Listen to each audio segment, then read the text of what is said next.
रेखा गणेशन हिंदी फिल्मों की सुप्रसिद्ध अभिनेत्री हैं।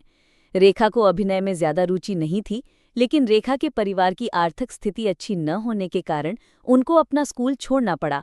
इसके बाद उन्होंने अभिनय की दुनिया में कदम रखा और उन्होंने इसकी शुरुआत तेलुगु फिल्मों से की।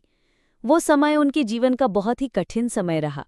रेखा को उस समय हिंदी भाषा नहीं आती थी, जिसके कारण उनको शुरुआत में बहुत संघर्ष करना पड़ा। रेखा का पूरा नाम भानुरेखा गणेशन है। इनका जन्म 10 अक्टूबर 1954 को तमिलनाडु में हुआ। कहा जाता है रेखा ने जब फिल्मी जीवन की शुरुआत की थी तब वो काफी मोटी थी। उस समय किसी ने सोचा भी नहीं होगा कि एक मोटी सी लड़की आगे जाकर बॉलीवुड की सदाबहार अभिनेत्री बन जाएगी। रेखा ने सिर्फ व्यावसायिक फिल्में की हैं, बल्कि कलात्मक फिल्मों से भी उन्होंने अपने अभिनय की छाप छोड़ी है। रेखा 1966 में फिल्मों में आ गई थी। इन्होंने अपनी पहली तेलुगु फिल्म रंगुला रत्लम, जिसमें एक बाल कलाकार के रूप में भूमिका निभाई थी, लेकिन हिंदी सिनेमा में उनकी शुरुआत 1970 में आई फिल्म सावन भादों से हुई। रेखा ने अपने 40 सालों के लंबे करियर में लगभग 180 से ऊपर फिल्मों में काम किया है।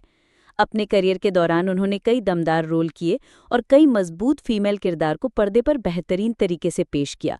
और मुख्यधारा के सिनेमा के अलावा उन्होंने कई आर्ट फिल्मों में भी काम किया, जिसे भारत में पैरेलल सिनेमा कहा जाता है। उन्हें 3 बार फिल्मफेयर पुरस्कार मिल चुका है, 2 बार सर्वश्रेष्ठ अभिनेत्री का और 1 बार सर्वश्रेष्ठ सह अभिनेत्री का, जिसमें क्रमशः खूबसूरत, खून भरी मांग और खिलाड़ियों का खिलाड़ी जैसी फिल्में शामिल हैं। उमराव जान के लिए उन्हें सर्वश्रेष्ठ अभिनेत्री का राष्ट्रीय फिल्म पुरस्कार भी मिल चुका है।